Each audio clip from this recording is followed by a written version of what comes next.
My parents, they were actually very young when they had me. My mom was 17, my dad was 16, and my mother was a single mother. My dad struggled with at a very early age. My mom had me when she was 17, and then she had my sister when she was 19. My mother lived on her own. We had our own apartment. We lived in a project building down in St. Pete. The next incident where I was molested, it was my mom's friend. I remember one particular evening, I think it might have been around like Christmas time or so, because I had on this really long dress. And that particular night, when we got back home to our apartment, my mother's friend had stayed the night with us, and we all slept in one bed. And I remember waking up. This guy was between my legs. He was licking me and touching me, and I think right before he was about to insert himself inside of me, my mom woke up. She actually kept a machete under the bed. So what she did was she grabbed the machete when she seen what he was doing to me, and she went to like swing it. So he jumped up. Now, I do believe that my mom might have maybe cut him or striked him like right above his eye. He jumped up, he got off the bed, he ran out of the bedroom, then he ran out of the front door. At the time, back in the day, we didn't have cell phones, we didn't even have a house phone. So what my mom did was she grabbed my sister and I, we ran out the front door, got into her car, and we went to the nearest payphone. And I believe she used the payphone to either call one of my uncles or call 911. Then, fast forward to age 5, we ended up moving into a home with some relatives. This particular relative had children who were older than my sister and I. My mother was going through a lot during that time. I want to say my grandmother had passed away. Around that time, one of my cousins, a female cousin, she began to sexually abuse me and molest me. It started off with us taking baths together. She was about 12 or 13 and I was 5 at the time. She would begin to touch my private areas while we were in the actual tub. And then 2, her parents had a huge porn collection. So I began to watch pornography at age 5, and I would watch it with her and my other older cousins at the time that they were supposed to be actually babysitting me because my mom worked. And when their parents weren't home, that's when it would happen. So then it moved from the bathtub of my older cousin molesting me and touching me. It went from that to us watching pornography together alone, just her and I. And everything that she's seen in the pornography videos, she would actually do it to me. And I would also be honest to say, age 5, I had developed an addiction to pornography. And the other thing that she would do, she would not only have me watch the pornographic material with her, she would also force herself on me. She would force me to perform oral sex on her. I remember one time we were at my great-grandmother's house, and I think she might have been like an indentured servant back in the day or something like that. The people that she worked for, the employer, I believe that they allowed her to keep that home, and it had like so many bedrooms, and I want to say it had maybe 3 or 4 floors. One of the things my cousin would do, she liked to do like exotic stuff, like she'll climb outside the window, and then because there were like a ledge that we could actually step on and stuff like that, so she would do stuff like that. But this particular afternoon, I remember once she came back in through the window, she had me lay down on the bed and she got on top of me. She pinned me down with her legs. I remember her forcing me to have oral sex on her at that time. And this particular time, she urinated in my mouth. And I think that was probably like the most degrading thing. And I never said anything about it, even though I knew that what she was doing to me was wrong. I never thought to just tell my mom about it or anything like that, because some of it I enjoyed the feeling of it. That lasted for about 2 years. She would also tease and taunt me often about the fact that in certain areas of my body I was producing. I think because of the hormone thing, and I have heard where your body can begin to produce certain things like hair in certain areas, and that's what I began to produce at age 5. And I believe that was because of me starting with having been molested at a very early age. She would tell me things like, oh, you should cut the pubic hair and put it in your hair because you're so bald head, and like just teasing and taunting me about crazy stuff. However, if we fast forward, she came to me 3 times to ask me to forgive her, and I did. And I love my cousin. I forgive my cousin for what she did. Then, age 7, my mom had married my stepdad, and he had 2 cousins who would come and spend the night with us at our house. The oldest cousin, he was probably about 15 maybe, and he would molest me. It's like It didn't matter where we were. It'll be late at night if he'll see me, or if I come in the living room and he's there, he'll ask me to come, and then he'll begin to fondle me and touch on me and things as such. And again, I let it happen, even though I knew that it was wrong. And I never said anything about it until like years later. I later realized that I believe that he was trying to groom me to be with him, because that lasted until about age maybe 14. And at that time, he wanted to have an actual relationship with me. Also, we had a neighbor who invited myself and my sister to go to church with her one day. And I remember we were eager to go to the church and visit the church and fellowship with people and see them and all that. And I want to say I was about 10 at this time. However, coming back this particular time, there was an older boy, and we were on the church bus headed back home. And what he started doing, like, he actually put his hand through the seat and he began to unbutton my dress so that he can slip his hand into my underwear, and he began to touch me like that. And I'm just sitting there like, okay. For me, I always felt like I was a target for it. Like, people just like, hey, let me do this, let me touch you, let me lick you, let me, you know. And somehow once he did that, and he knew that he could actually put his hand through the seat and unbutton my dress and put his hand into my underwear, what he did was he got up and he actually sat in between my sister and I. So he ended up getting up and he sat in between us just so that he could touch me some more. And he molested me, I want to say probably, it seemed like forever. No one seen him. I don't know if my sister seen him, but I felt like it was just he and I that was on the bus. Another incident, I had another cousin. My mom and my stepdad, they worked, so they had other relatives to actually watch us. And this particular relative, she had children. I think she had 2 boys, 2 girls. And one of the boys, every time I would go into the house to go use the bathroom, he would stand by the bathroom door and just wait for me. And this was also around that age of like maybe 10 or 11. And every time he'll see me, he'll wait until I come out of the bathroom, and he'll ask me to show him my private area. And then he'll touch my private area, and I'd be like, okay. And that lasted for a couple of years as well. And I never told anyone that until I actually wrote my book, and I put that in my book. If we fast forward to age 13, well, I have an aunt, and at the time, her and her family, they were stationed in Germany. My aunt and my cousin, they were actually visiting Florida for a couple of days, and she has some in-laws that actually came down from a different state to see them. So they all decided that, hey, we'll go to Busch Gardens. Busch Gardens is a theme park in Tampa, Florida. So we went there. And her brother-in-law, I think he was like 19 and I was 13 at the time. And what he started doing, I just see like, maybe he wanted me to like get on the rides with him and things like that. I'm like, okay, I'm having a good time. And at this time, at age 13, I think I was kind of struggling with my own sexual identity. So he wanted me to get on rides with him and stuff like that, which was cool. He asked me if it would be okay if I came back to the hotel with he and his mom. And he was like, hey, you and your sister, y'all can get in the pool. I'm like, well, that's cool. Like, who don't like getting in the pool,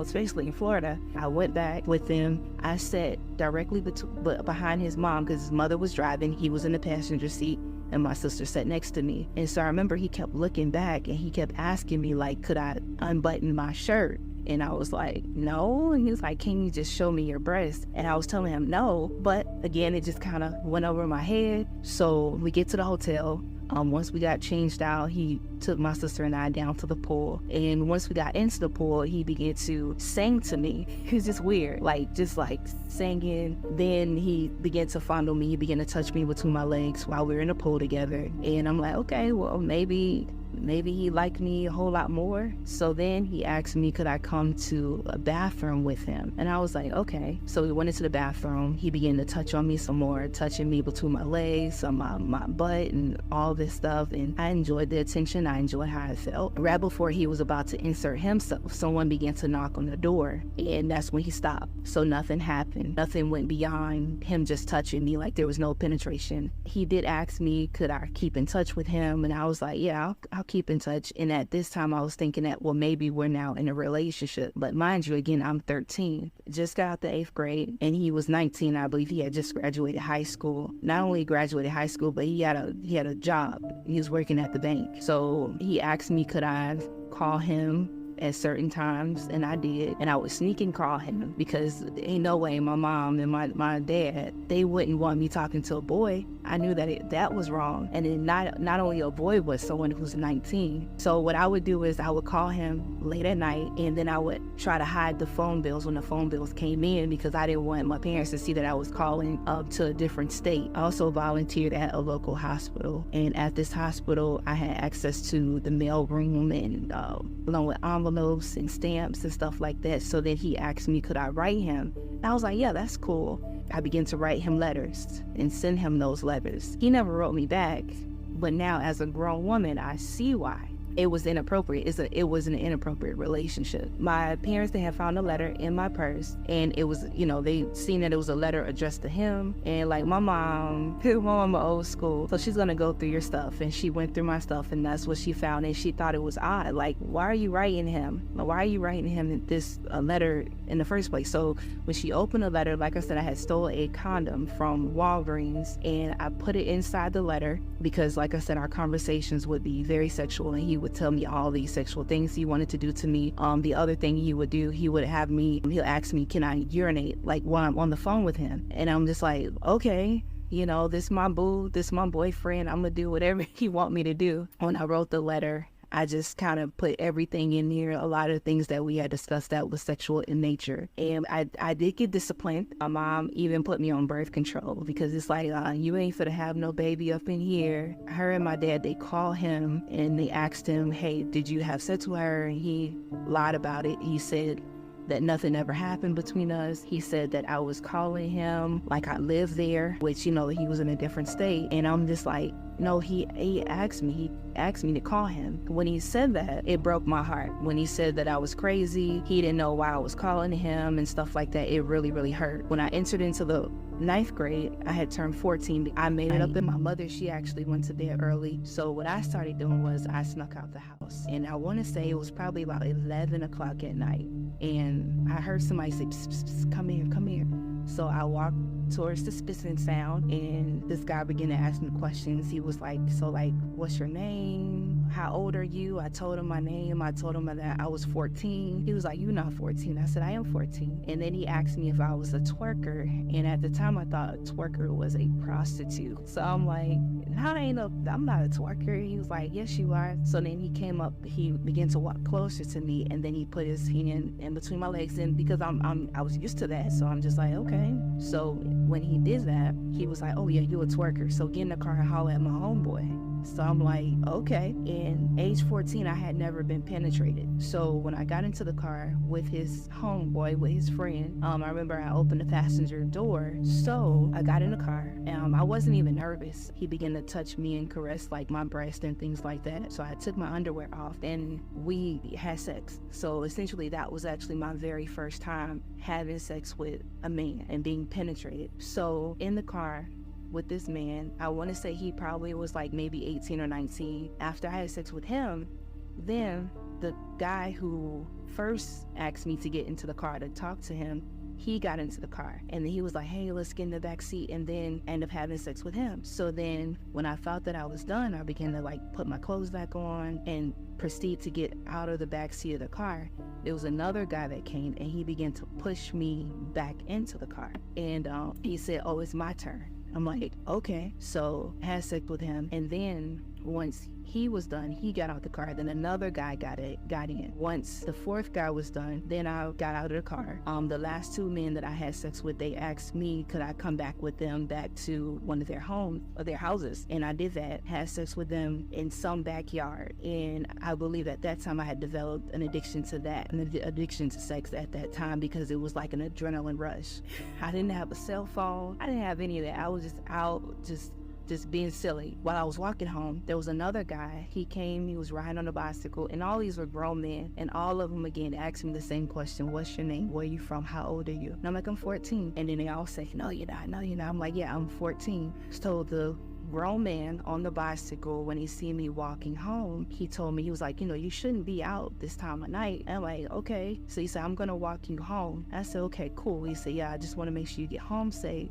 So as we were walking, I had him, and I like turned down the alley because like in my mind, I'm thinking, well, I'm not going to let him know exactly where I stay, but it's late. So as we begin to walk down the alley, he got off his bicycle and then he grabbed my hand and then he lured me to someone else's backyard and then had me get in a certain position and then had sex with me. So that was the fifth guy, that first time for me having sex. Once I made it back inside the house, and I snuck back in through the back door and then got me a shower. It was probably about 5 o'clock in the morning, so I was out from 11 p.m. until about 5. I think they passed a law for school to start later for high schoolers, but at that time, you had to be to school by like 6:50 or so. So I just automatically jumped into the shower, washed up. I remember that first night, like just washing up and seeing a lot of blood on my washcloth and not really understanding it, but I said, hey, if this is what it takes for me to have a boyfriend, I'm all for it. And when I did that, I would go to the same area, and each night the crowd became larger, so they would have me get into the car and then into the back seat, and then guys would take their turns. So some nights it'll be 2 guys, and then some nights it'll be 20. And while I would be in the back seat with one of the guys, there'll be other men just banging on the window saying, hey, it's my turn. In the midst of this, while I'm out there wilding out, doing some crazy things, having sex with all these random men, I was in an abstinence program. My mother had us join the church when I think I was like 8, and I was very active. I was active in youth group and ushering. It was like I was literally living a double life.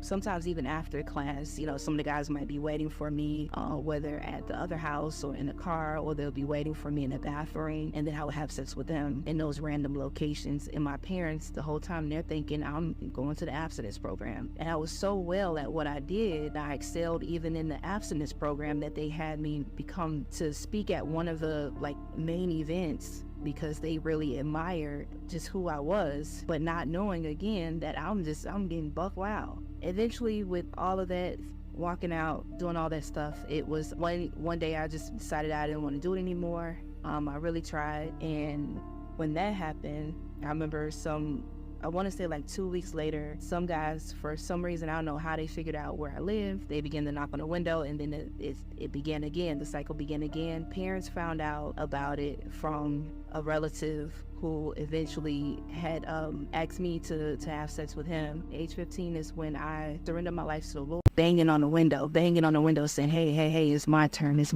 This one particular night, I remember getting with these guys. They live kind of far from where we lived at the time, but it was the adventure. Pick me up, go off with them. These were big time. I remember getting into the back seat, and there was another girl who was in the back seat, but these were different guys who lived further away from the other guys that I was involved with. She looked like she was at least about my age, maybe 14 or so, but I digressed. There was 2 men already in the car. One of the guys, he ended up sitting in the back seat because they were actually on their way to pick up someone else. So it was the girl, she was sitting behind the driver, and then one of the homeboys, he was sitting in the middle, and then I sat behind the actual passenger seat. And this particular night, we got into a high-speed police chase. And as we were trying to reach our destination, that's when the police had gotten behind us, and I'm seeing the police lights just flashing like crazy. And I remember the driver, he turned around. I'll say their nicknames because people don't know. So nickname Popcorn, right? So say Popcorn. He looked out the back window. He was the one driving, and it's like he did like this, like he spit. I don't know. It was weird, but once he realized that the police was actually behind us, and the police is actually telling us that we need to get out the car, but he decided that he wanted to put his foot on the gas and go really fast. So here it is, 2 o'clock in the morning. We're weaving through the little traffic there is, going down alleys and back roads and other streets and stuff like that to try to shake the police, which we did. And I didn't think about dying. I didn't think about any of that. I remember us driving past the church that I used to attend as a child, and not even thinking, no conviction, no nothing about God. It was just the adrenaline rush, So once we shook the police, we were able to go pick up this another homeboy. He got in the car, and these are all grown men, right? And we end up arriving to this place that looked and it's like an old hotel or something like that, like an efficiency apartment. And I remember getting out, but as I was getting out, the young girl who was also in the backseat with me, our eyes just our eyes met, and it was almost as if like I knew that the driver was going to take her somewhere to do to her what they were getting ready to do with me, because I had already had sex with these guys before, but this particular night was very different. So the driver told the homeboy, I'm going to go drop her off. And I'm like, yeah, whatever. But our eyes met. I actually wrote a letter to her. I don't know, maybe she might see this video, because you guys have the most amazing stories. But what I want to tell her is that, that I love you, that God loves you. If I could have grabbed your hand and ran away with you that night, I would have. But I apologize. Once popcorn pulled off with the girl in the car, the two guys got out, and I got out with them, went inside the little efficiency hotel, and I remember going into this room. It was dark. They kept the lights out, but you could see the street light that was piercing through the actual blinds. And what I did notice, just one bed, and there was a hot plate on the actual dresser. So there was probably about 9 guys in the room, and I had sex with all 9 of them. And I remember they were recording, so they had a video just recording all the sex acts and different things as such. In the midst of this, while I'm out there wilding out, doing some crazy things, having sex with all these random men, I was in an abstinence program. My mother had us join the church when I think I was like 8, and I was very active. I was active in youth group and ushering. It was like I was literally living a double life.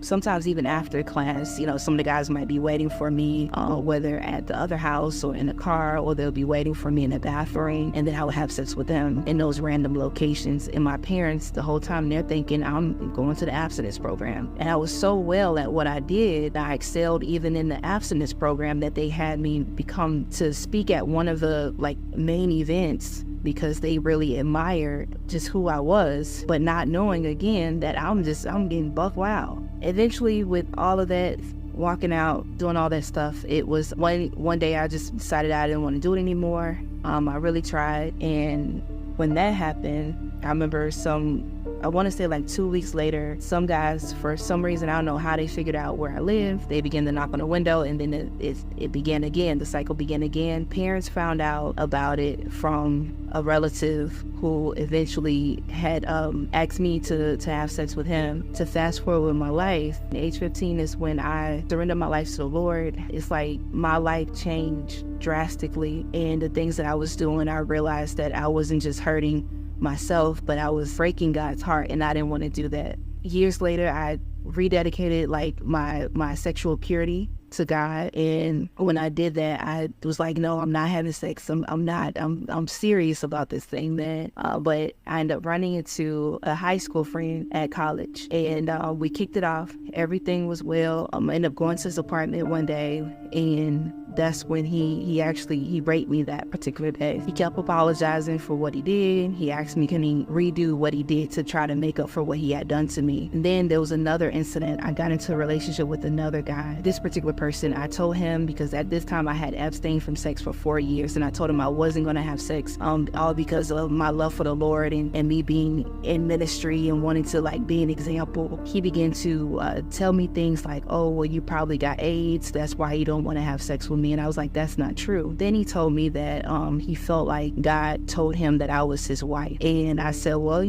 he who finds a wife finds a good thing and obtains favor from the Lord. So I'm like, well, God didn't tell me that you're my husband, but maybe this is what we're supposed to do. So what happened with him was, I kept telling them, listen, we're not going to have sex. One particular day, I ended up going to his apartment. At this time, I found out that he was struggling really bad with and because my dad had struggled with that and he overcame that, I felt like, well, hey, if my dad could do it, you could do it. And I just wanted to be there to help him. So this particular night, I was at his place and we were talking, and I already knew in my mind that I wasn't going to have sex with him because my period was on. So I don't know, there's just somewhere oh, we not having sex. No, we're not going to do it. However, I remember laying across the bed with him, and he was like, I want you to stay with me a little bit longer. I said, no, I gotta go. And then that's when he proceeded to just grab on me and pull on me and pull on me. And I'm like, dude, what the heck are you doing? I told you no. And I already told you, if you think that I'm supposed to be your wife, I want to wait until we get married. So I remember him getting on top of me, just holding me down. And violating me sexually. And I remember after he was done, there was like blood all over the bed. There was blood all over his t-shirt and his short. Once he came and completed what he wanted to complete, he jumped up, he ran into the bathroom to go clean himself up. I remember actually getting up, trying to fix my clothes and get myself together. And I walked to the door, and I remember trying to open it. He ran out of the bathroom. He stood in front of the door, tried to block me from getting out. Eventually I was able to get out, and I tried to run to my car. He chased me to the car. He kept apologizing for what he did. I blocked his number for a little while, but then I started feeling bad about it. And it's like that guilt. I got back into the situationship with him because I thought that maybe I'm supposed to be his wife. This is, he messed up, he made a mistake. But also having that sexual act done to me and had been having sex for over 4 years and abstaining, it brought back that taste. So we began to just have sex. But the relationship, it was emotionally draining. He was emotionally abusive. He always would bring my past up. It was just convicting, and it made me feel shamed and disgusted. And it took a long time for me to actually break off the relationship with him. Fast forward to current situation, my husband and I, we met via Facebook. We were Facebook friends for probably like a good 8 years, and he would post all these inspirational posts and things like that, and I knew that he was a believer. And in my heart, I'm like, that's somebody that, not him in particular, but someone like him that I could actually see myself with, like, someday. And one day, because I loved encouraging single women while me being a single woman at the time, and he seen one of my posts, and he's like, started messaging me and telling me how he want to be my knight in shining armor. And I'm like, what? Okay. And I think I let a lot of insecurities push him away, but he kept pursuing me. And when we eventually started talking, November 2016 is when he started putting all this stuff in my inbox. And he does poetry, he writes poetry like I do.